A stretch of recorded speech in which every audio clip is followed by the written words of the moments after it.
अस्सलामुअलैकुम, कैसे हैं आप लोग? उम्मीद करती हूँ आप लोग बिल्कुल ठीक होंगे। आप लोगों की दुआओं से अल्हम्दुलिल्लाह हम लोग भी बिल्कुल ठीक हैं। और ये क्लिप ना ईद से 5 दिन पहले की है।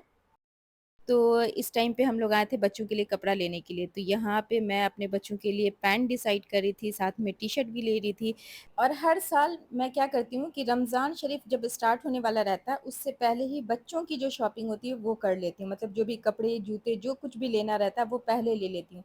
लेकिन ये फर्स्ट रमज़ान है जो मतलब फर्स्ट ईद होगी कि रमज़ान से पहले मैंने शॉपिंग नहीं की है, और रमज़ान में भी आखिरी रमज़ान में मैं आई हूँ करने के लिए।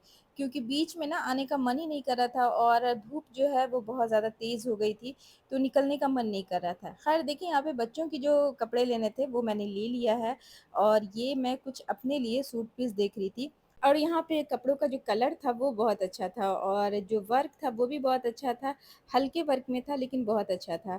और ये ब्लैक वाला सूट मुझे बहुत पसंद आया था, लेकिन जिस तरह का मैं चाह रही थी उस तरह का नहीं था।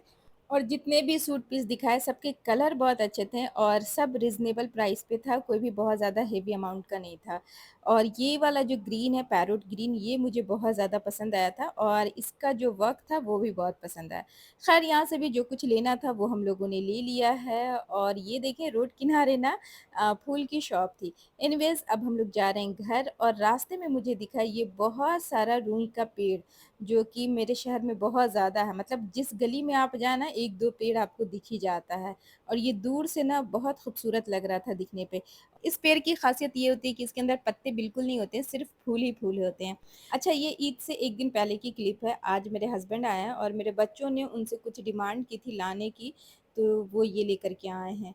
पता नहीं ये क्या है, जेली है या क्या है, कुछ इसी टाइप का है। तो मेरे बच्चों ने स्पेशली बताया था कि डैडी ये लेकर के आइएगा, तो वो लेकर के आए हैं। और ये दिखने में ना बड़ा ही क्यूट था, yellow, green, red, pink, orange हर कलर का था। आई थिंक जेली ही है। और एक जेली ना टेडी वाला भी था। खैर यहाँ पे हम लोगों की सारी पैकिंग हो गई है, क्योंकि ईद हम लोग गाँव में करते हैं फैमिली के साथ। तो मेरे जो इन-लॉज़ हैं वो गाँव में रहते हैं, तो सारा फेस्टिवल हम लोग वहीं करते हैं। तो अब हम लोग फाइनली जा रहे हैं गाँव, और रास्ते में ये बड़ा-सा चौर पड़ता है जिसका नाम है लैला चौर। और इस चौर की ख़ासियत ये है कि ये बहुत बड़ा है, और सिर्फ़ यहाँ पे खेत ही खेत दिखते हैं, और कुछ भी नहीं दिखता है। और बीच-बीच में कहीं-कहीं भट्टा भी दिखता है, और ज़्यादातर खेत ही है, और यहाँ पे खेती बहुत अच्छी होती है।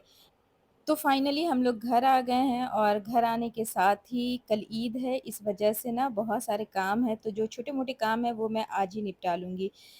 तो बहुत सारे काम जो है वो हो गए हैं, जैसे प्याज़ को छील करके रख लिया है ताकि जो कटिंग चॉपिंग वाला सिर्फ़ सुबह में काम रह जाए।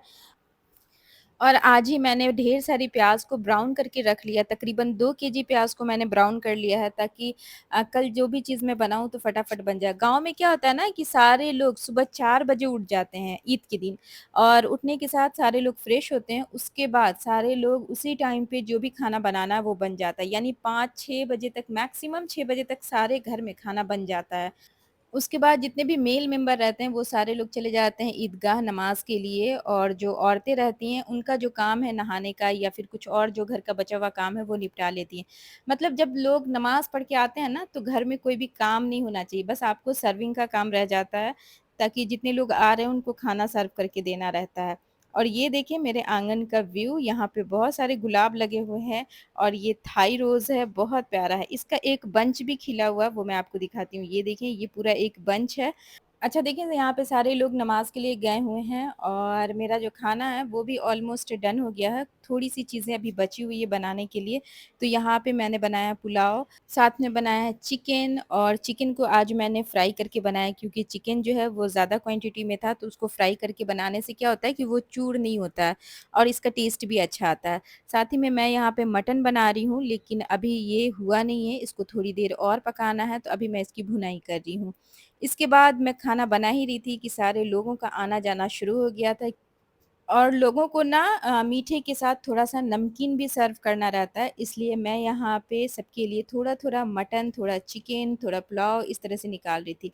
क्योंकि यहाँ का ये रिवाज है कि मीठे के साथ थोड़ा नमकीन सर्व किया जाता है। ईद के दिन रियली बहुत ज़्यादा खुशी होती है, लेकिन कहीं न कहीं इंसान अपने घर को बहुत मिस करता है ईद के दिन।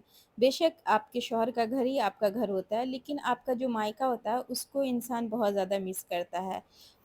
और हर ईद के दिन मुझे ये बात ज़रूर याद आती है कि मेरी अम्मी ईद के दिन सुबह उठने के साथ ही ज़र्दा बनाया करती थी। मुझे याद है घर के जो बाकी लोग थे जैसे कि मेरी छोटी वाली आंटी या मेरी बहन है, वो लोग ना मतलब नॉन-वेज बनाती थीं या फिर पुलाव यानी जो भी खाना बनता था वो लोग बनाती थी। लेकिन मीठा मेरी माँ बनाती थी। चावल का ज़र्दा बनाती थी, साथ में सेवई का ज़र्दा बनाती थी। तो वो सारी चीज़ें याद आती है ईद के दिन।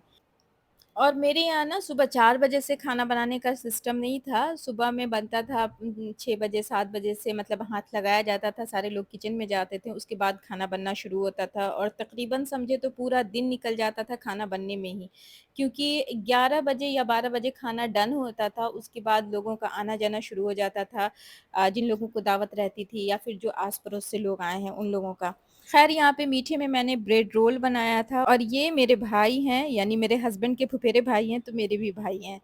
और ये ना बड़ी ही खूबसूरत जगह पोस्टेड है, यानी कश्मीर में पोस्टेड है। और ईद का दिन कैसे गुज़र गया कुछ पता ही नहीं चला, बस लगा कि पलक झपकी और ईद का दिन गुज़र गया। यानी 30 रोज़े रख के इंसान ईद के दिन का वेट करता है और ईद का दिन यूँ आया और यूँ चला गया। ख़ैर ये है नेक्स्ट डे और आज मैं बना रही हूँ बिहारी कबाब और जिस दिन से हम लोग गाँव आए हैं ना, मेरे बच्चे हर रोज़ बोल रहे हैं, "मम्मा कबाब कब बनाओगी? मम्मा कबाब कब बनाओगी?" तो मैंने कहा चलो आज बनना डन है। तो यहाँ पे कबाब को मैंने 2 घंटे के लिए मैरिनेट किया। उसके बाद मैंने इसे स्क्यूवर में सिक्योर कर दिया है और दूसरी तरफ मैंने बुआ से कहा है कि आप ना कोयला जला दें। तो यहाँ पे बुआ ने कोयला जलाया है और इसको ना बेसिकली पंखा झल के बनाया जाता है, लेकिन मैंने क्या किया है कि स्टैंड फ़ैन लगा दिया थोड़ी दूरी पे और उसको चला दिया है। और स्टैंड फ़ैन चलाने से क्या फ़ायदा होता है कि एक तो आपको पंखा जलने की टेंशन नहीं रहती है और दूसरा इसका धुआँ जो है वो फटाफट से उड़ जाता है हवा में। तो बस मैंने वही किया है और ये देखिए आँगन में इसका धुआँ जा रहा है। ये कबाब खाने में बहुत मज़ेदार होता है और ख़ास कि जब आप इसे गरमा-गरम सर्व करें और इसके ऊपर थोड़ा-सा बटर डाल दें और फिर प्याज़ का सैलेड हो तो और भी ज़्यादा मज़ा आता है। तो ख़ैर यहाँ पे कबाब बन गया था और फिर हम लोगों ने खाना-वाना खाया। अच्छा जहाँ मेरा ससुराल है वहीं मेरा ननिहाल भी है, तो आज मैं आई हूँ अपने ननिहाल और आफ़िया को देखें यहाँ पे एकदम बन-सवर के रेडी है। ये लोग जा रही हैं एक मेहंदी में। ठीक से आराम से हाथ से तोड़ो। अल्लाह! माशाअल्लाह। शान तुम नीचे ही रहो। इस साइड वहाँ पे नहीं जाएगा ना। हाँ उस साइड जाके नहीं शादमान तुम नहीं जाना, शादमान तुम नहीं जाना। और ये वाला जो है ना ये दोनों भी हाँ छोटा है लेकिन टूट जाएगा।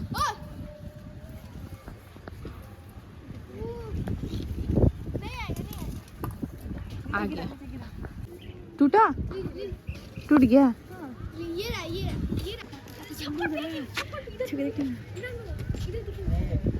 अब बहुत अच्छा होता है ये अमरूद। उस साइड पे देख वहाँ बहुत सारा है, वहाँ पे बहुत सारा है, वहाँ से तोड़ना।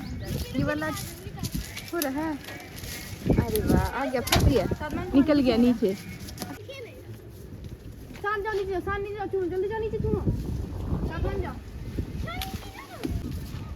अरे वाह ये लंबा है ना, ये खुद से तोड़ ले रहा है झुका के। हम जाए उस पे चढ़ा दे। एक दीजिए ना।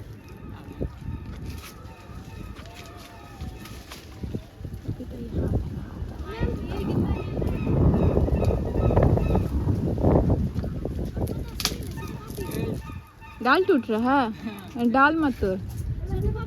पेड़ का पेड़ है।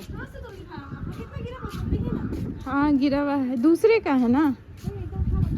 हाँ खा सकते लेकिन नहीं तोड़ते। हाँ एकदम नीट एंड क्लीन। मोती चचा का है, मामू का है।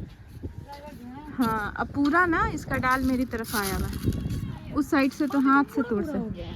हाँ इधर का ज़्यादा बड़ा हो गया, उस साइड का कम है। ये उसका पेड़ है ना, फूल का पेड़ है किसी चीज़ का, रुई का है। हाँ हमको भी लग रहा है रुई का है। सेमल आजा इधर आजा।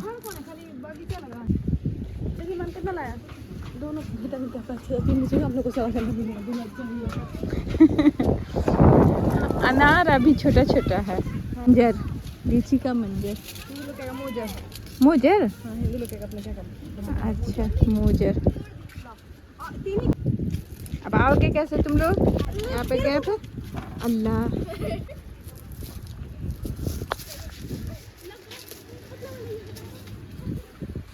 हो गया। इसके बाद आज है घर जाने का दिन, तो अब हम लोग जा रहे हैं घर वापिस और रास्ते में फिर वही चौर, वही खेत और फिर वही सारा नज़ारा देखते हुए हम लोग आ गए घर। और जब घर आए तो आज आपा लेकर के आई थी पाया, तो आपा हम लोगों के लिए बना रही है पाया। और पूरे रमज़ान मेरा दिल चाह रहा था पाया खाने का, लेकिन रमज़ान शरीफ में इसको बनाना बड़ा ही डिफ़िकल्ट टास्क रहता है, इसलिए मैंने नहीं मँगवाया था। लेकिन जब ईद के दिन मेरी बहन मटन लाने गई थी, तो उसको पाया दिख गया, तो वो लेकर के आ गई थी। तो आज वही पाया वो बना रही है। तो अगर आज का व्लॉग आप लोगों को पसंद आया हो, तो प्लीज़ एक लाइक ज़रूर करें और अगर अभी तक आपने मेरे चैनल को सब्सक्राइब नहीं किया, तो वो भी कर लें। अल्लाह हाफ़िज़।